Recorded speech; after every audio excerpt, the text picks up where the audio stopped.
우리 오래전 릭 워렌 목사님이 쓴 목적이 이끄는 삶이라는 책이 미국에서도 그리고 전 세계적으로도 믿는 자와 믿지 않는 자까지 많은 사람들이 읽었고 사실은 베스트셀러가 되었습니다.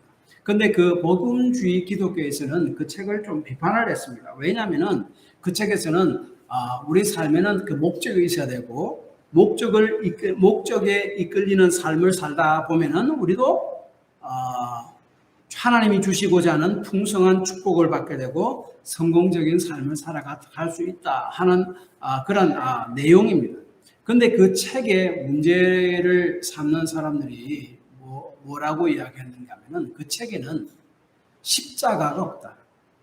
십자가를 통한 구원도 없고 회개가 없다. 회개를 통한 구원도 없다. 그러면 그거는 기독교 책이 아니고 복음에 합당한 책이 아니다라고 비판을 했습니다. 그래서 2011년에 존 파이퍼 목사님이 그 릭 오렌 목사님을 불러다가 대담을 했습니다.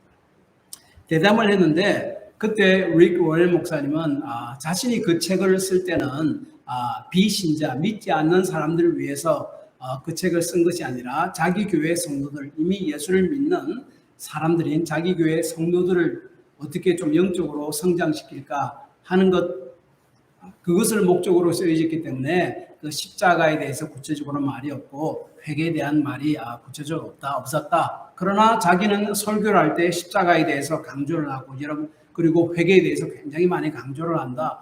회개가 없이 어떻게 구원이 있겠는가? 내 설교를 한번 들어보라. 그런 이야기를 했습니다. 이런 그 책에 대한 비판 그리고 거기에 대한 해명들이 막 있어서 그때 아주 떠들썩해 했었습니다. 왜 그러한 이야기가 나왔겠습니까?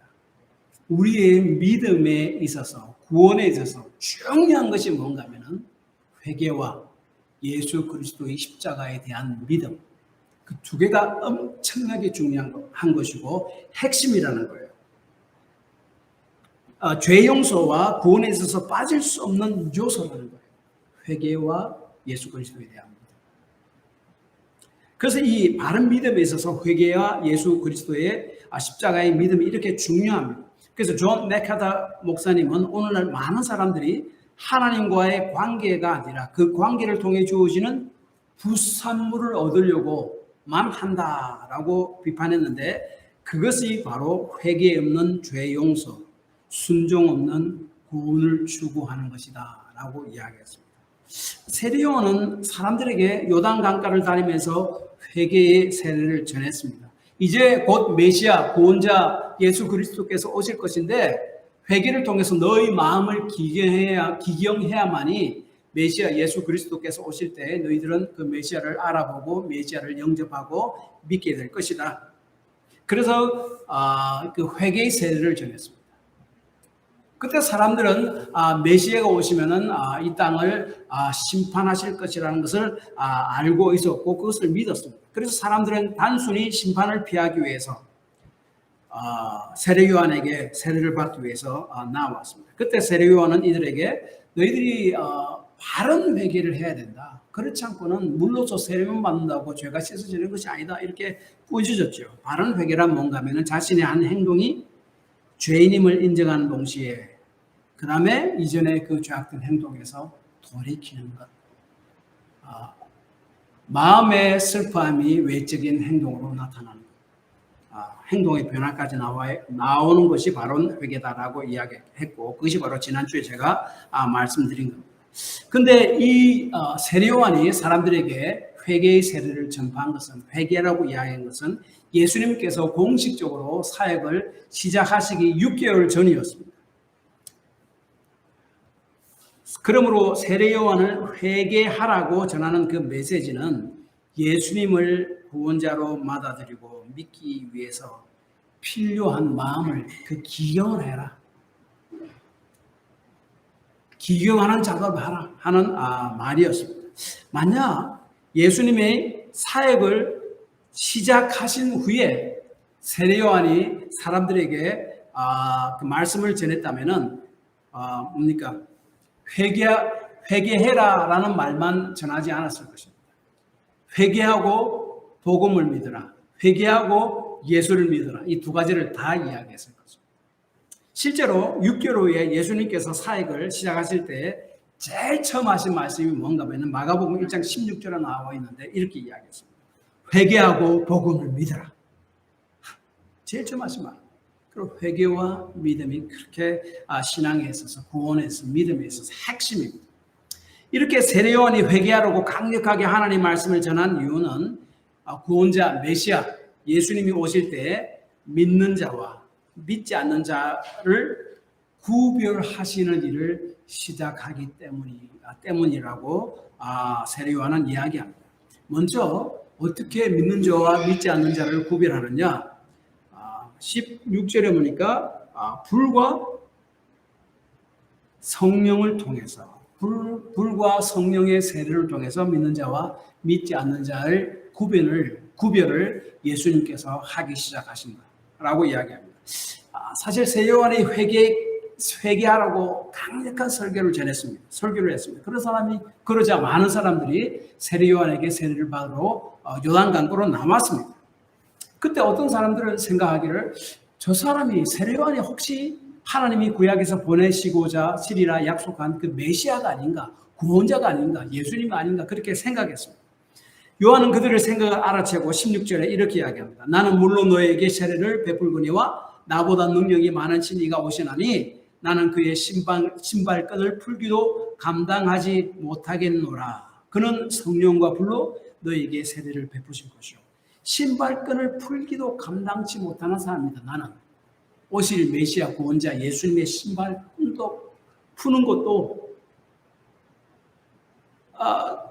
그것도 감당치 못하는 사람입니다. 이 말이 뭔가 하면 당시 1세기 그 노예들은요, 뭐 여러 가지 주인을 위해서 하는 일들이 있었지만은 가장 하기 싫은 일이 주인의 신발끈을 풀고 신발을 벗기는 일이었다 합니다. 그 노예 중에서 가장 아마 서열 낮은 사람이 그 일을 했겠지 않습니까? 근데 그 노예 중에서 그 서열 낮은 그 노예보다도 자기는 더 못한 사람입니다. 예수님에 비하면. 다시 말하면 예수님은 하나님이시잖아요. 자신은 사람이잖아요. 하나님 보내신 선지자잖아요. 그래서 자신은 그 하나님이신 예수님과 도저히 할 수 없는 자임을 분명히 알았습니다. 그래서 자신은 그 예수님을 맞이하도록 사람들에게 준비시키는 일을 하는 사람임을 분명히 했습니다.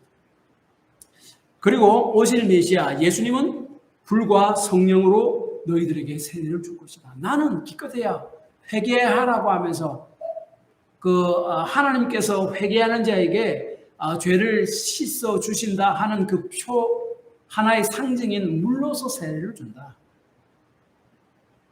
그렇지만은 그 메시아 구원자가 오실 때는 불과 성령으로 너에게 세례를 줄 것이다 라고 이야기합니다. 불로 세례를 준다는 말이 뭐예요?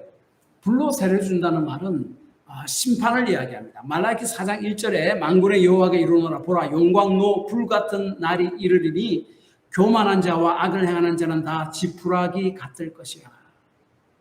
예수님이 사역을 시작하실 때에 예수님이 이미 심판이 시작됐다는 거예요. 다시 말하면 예수님의 사역에 중요한 두 가지가 있는데 첫 번째가 불로 심판을 하는 것. 다시 말하면 세상을 심판하는 것입니다.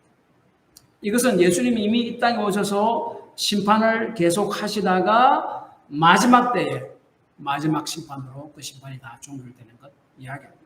그 다음에 한 가지 더 예수님이 이 땅에 오셔서 중요한 사역은 심판을 하시는 것. 그 다음에 한 가지 더는 성령으로 세례를 베푸는 것. 이 성령으로 세례를 베푸는 것이 뭔가 하면은 예수를 믿는 사람 속에는 하나님께서 성령을 주시겠다고 약속하셨어요. 그것이 바로 새 언약인데 에스겔서 36장 26절에서 27절에 나타나 있습니다. 또 새 영을 너희 속에 두고 새 마음을 너희에게 주되 너희 육신에서 굳은 마음을 제하고 부드러운 마음을 줄 것이요 또 내 영을 너희 속에 두어 너희로 내 율례를 행하게 하리니 너희가 내 규례를 지켜 행할지어다. 이제 메시아 예수님 오시면 너희 속에 하나님의 성령을 부어주겠다. 성령께서 너희 속에 계속 계시게 하겠다. 그래서 그가 너희를 하나님의 사람으로 점점 만들어가게 하겠다. 그 약속이에요. 그래서 회개하고 예수를 영접한 자는 그 속에 예수님께서 성령을 부어주시는 일, 그걸 하겠다. 그래서 성령과 불은 예수님께서 하시는 중요한 두 개의 일에 대해서 말합니다. 말씀을 듣고 회개하고 복음을 믿는 자들에게 성령을 주시는 것. 그러므로 믿지 않는 자들과 분리시킵니다. 그리고 말씀을 회개치 않고 예수 그리스도를 믿지 않는 자들에게 심판을 하시는 것. 어떻게 심판합니까? 당장은 심판이 눈앞에 보이지 않지만은 주님과 하나님과 분리해서 살아가는, 떠나서 살아가는 그 자체가 벌써 심판이 임한 것이고, 그렇게 살아가다가 마지막 때에 완전한 마지막 심판 속으로 들어가는 것. 그래서 하나님의 사람과 복음을 듣고 회개치 않고 믿지 않는 그 밖의 사람과 분리시키는 일, 그것이 메시아 예수 그리스도께서 오시면은 하시는 일이다라고 이야기합니다.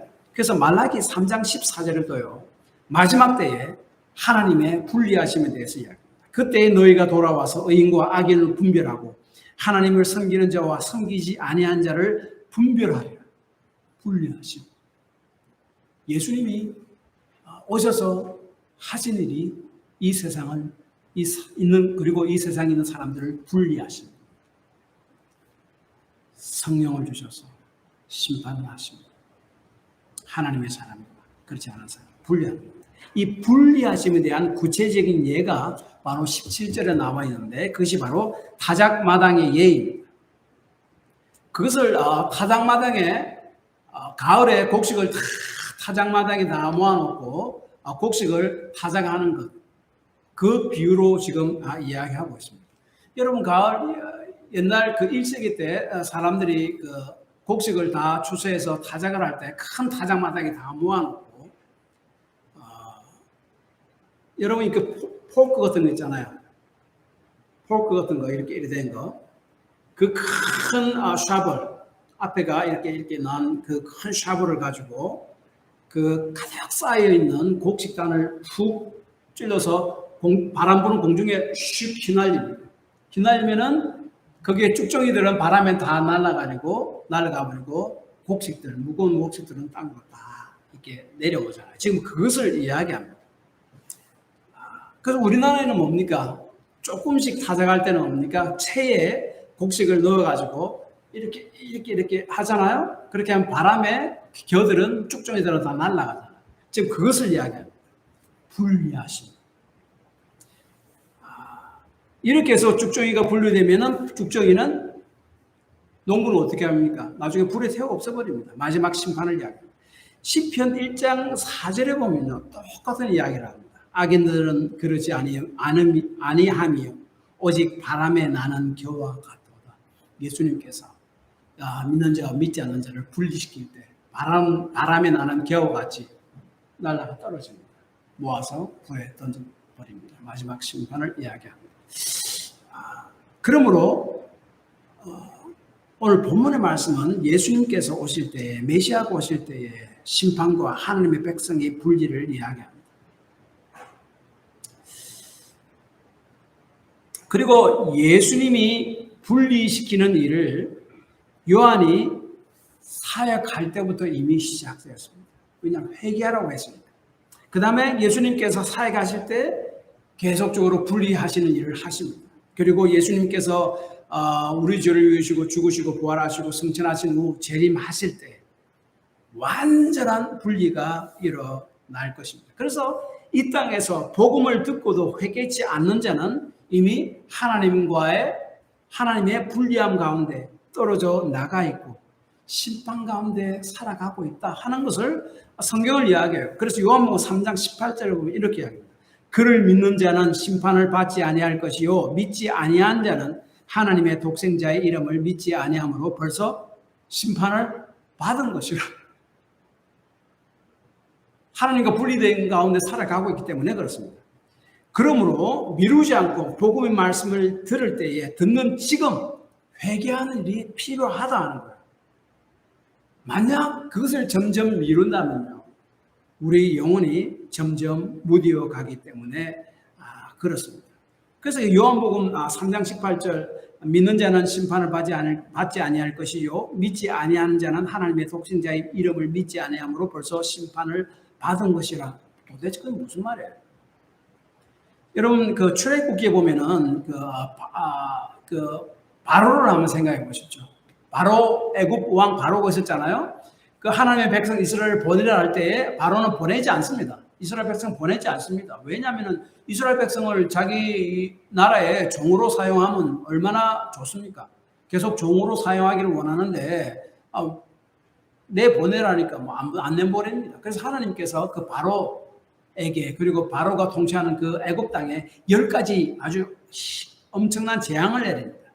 그런데 6번째 재앙을 내릴 때까지는요. 성경에 보면은 바로의 마음이 완강하여 바로의 마음이 강팍해 하여 바로 스스로가 마음을 강팍해 하고 완강하게 해서 하나님 말씀을 명령을 듣지 않았다 이야기합니다. 그런데 6째 재앙 이후부터는요. 여호와께서 바로의 마음을 강팍해 하셨으므로 이제는 하나님께서 바로의 마음을 강팍해 하셨다라고 이야기합니다. 그 말이 뭔가 하면은 하나님께서 그 내 백성을 내보내라고 계속 이야기했을 때 6번씩이나 계속 거부를 합니다. 그러하다 보니까 그때는 바로가 스스로 하나님의 말씀을 거부한 거예요. 6번째 계속 거부하다 보니까 그 마음이 강팍하게 돼서 이제는 하나님의 말씀이 들어와도 돌이킬 수 없는 상태가 된 거예요. 그래서 6번째 이후부터는 여호와께서 바로의 마음을 강팍했다. 그 말이 뭔가 하면 이제는 바로는 더 이상 돌이킬 수 없는 상태다. 그리고 그에게 내가 심판을 내리겠다. 그래서 마지막 심판, 애굽에 있는 모든 장자가 다 죽는 그런 심판을 내리잖아요. 그래서 고린도후서 6장 2절에 보면은 이르시되 내가 은혜 베풀 때에 너희에게 듣고 구원의 날에 너희를 도왔다 하셨으니 보라 지금은 은혜 받을 만한 때요 보라 지금은 구원의 날이로다. 지금은 하나님께서 보낸 그 사도 바울과 사역자들이 전하는 하나님의 말씀을 통해 그 구원의 일이 지금 계속되고 있다는 말씀이에요. 그래서 지금의 구원의 날이니까 그 말씀을 듣고 바로 반응해라 말이에요. 회개할 건 회개하고 그 하나님의 말씀을 받아들이려는 거예요. 이것은 시간적 의미가 아니라 복음을 듣는 그 때를 이야기합니다. 지금 그 일을 하지 않는다면은 점점 마음이 무뎌져서 바로와 같이 더 이상 복음에 반응하지 않은 그날이 이르게 될 것이다. 그것을 두려워하라는 거예요. 그러므로 믿지 않는 자는 구원을 위해 지금 회개하는 것이 필요하다. 그것이 바로 세례요한의 메시지입니다. 세례요한은 하나님께서 선택하신 아브라함의 자손인 이스라엘 백성에게 지금 회개하라고 전하고 있습니다. 하나님의 선택한 아브라함의 자손이에요. 자기들은 날 때부터 하나님의 백성이라고 믿고 있었어요. 그들에게 지금 회개하라고 전하고 있습니다. 오늘날로 말하자면은 교회 다니는 사람들을 향해 회개하라고 복음을 믿으라고 전하는 것과 마찬가지입니다. 왜냐하면 교회는 다니지만 실제적으로 회개치 않았고 복음을 믿지 않고 그냥 다니는 사람들이 많기 때문에 그렇습니다. 그래서 교회는 단순히 다닌다고 구원받는 것이 아니라 예수님에 대해서 뭐 많이 안다고 저절로 구원받는 것이 아니라 자신의 죄를 회개하고 예수를 믿고 예수님을 따라가는 삶으로 자신의 삶을 수정해야 돼요. 그것이 바로 회개의 표요, 그것이 바로 구원받은 사람의 표예요. 내가 이전에는 절에 다니고 이전에는 점집에 다녔는데 예수를 믿고 나니까 그것이 바로 우상을 숭배하는 것이구나. 그 이후로부터 그것을 완전히 다 끊어버리는 거, 돌이키는 거, 회개죠. 그때 6절에서 말씀하신 하나님의 구원은 그들은 보게 될 것이고 세례요한이 인용한 9절인 그 6절의 말씀, 세례요한이 이사야 40장 5절 말씀을 인용한 글인데 그 하나님의 구원을 하나님의 영광이라고 한 구절이에요. 하나님의 영광을 세례요한은 하나님의 구원을 보리라. 하나님의 영광을 보리라고 이사야가 이야기한 것을 세례요한은 하나님의 구원을 보리라라고 인용했습니다. 같은 말이에요. 그러나 복음을 듣고 회개치 않고 자신의 삶을 바꾸지 않고 가던 길을 계속 걸어 나가는 사람들은 바로 누구와 같는가? 헤롯 왕과 같은 사람이다. 그래서 그 19절, 20절에 헤롯 왕에 대해서 이야기합니다. 그는 요한이 전하는 말씀, 회개하라는 말씀을 듣고 받아들이지 않습니다. 오히려 화가 나가지고 요한을 옥에 가둬버립니다. 그는 하나님의 구원, 하나님의 영광을 본 것이 아니라 오히려 더욱더 어두운 가운데 스스로를 가두었다라고 성경은 이야기하고 있습니다. 그러므로 구원받은 사람에게도 구원받지 않은 사람은 회개의 삶이 필요하다 하는 것이 요한의 메시지고, 그 다음에 한 가지 더, 구원받은 사람에게도 회개의 삶이 필요합니다. 왜냐하면 회개의 삶을 통해서 우리 영혼이 기경이 되어가지고 하나님의 말씀이 그 사람 속에서 일하게 되기 때문에 그렇습니다. 제가 저희 지금 살고 있는 집에 처음 이사 왔을 때에 가든을 만들려고 땅을 팠습니다. 파니까 돌들이 너무나 많았어요. 뭐 산이잖아요. 그곳이 산지역이니까 돌이 너무나 많았고 흙들도 뭐 누런 흙들, 별로 안 좋은 흙들도 굉장히 많았습니다. 그럼 어쩌겠습니까? 일단 가든을 만들어야죠. 그래서 열심히 땅을 기경했습니다. 팠습니다. 그리고 돌들은 다 골라냈습니다. 그리고 거기에 좋은 흙을 사서 좋은 흙으로 채워 넣었습니다. 그러니까 지금 그 밭이 잘 돼요. 만약 밭을 기경하지 않고 돌들이 있는 그대로 그 상태에서 씨를 뿌렸다면 어떻게 그 밭에 있는 식물들이 자라나겠습니까? 이 기경하는 것, 그것이 바로 말씀을 듣고 회개하는 것입니다. 얼마 전에, 오래전에 제가 한 뉴스를 봤는데, 글을 안 읽어봤는데, 그 빌리 그레엄 목사님 돌아가셨잖아요, 몇 년 전에. 그분이 어떻게 한평생 65년이라는 세월 동안 그 안에 루스 그레엄과 함께 이렇게 할 수 있었는가, 그 이유에 대해서 이야기를 하는데, 그 중에 한 가지가 뭔가 하면은 자신들은 에베소서 4장 26절의 말씀에 순종하며 살았다는 거예요. 그 말씀이 분을 내어도 죄를 짓지 말며 해가 지도록 분을 품지 말고, 해가 진다는 것은 당시에 해가 짐으로 새날이 시작되는 거예요. 그러니까 새날이 시작되기 전에 분을 품고 싸운 일이 있다면 서로 간에 다 화해하고 새날을 맞이해라, 그 말이에요.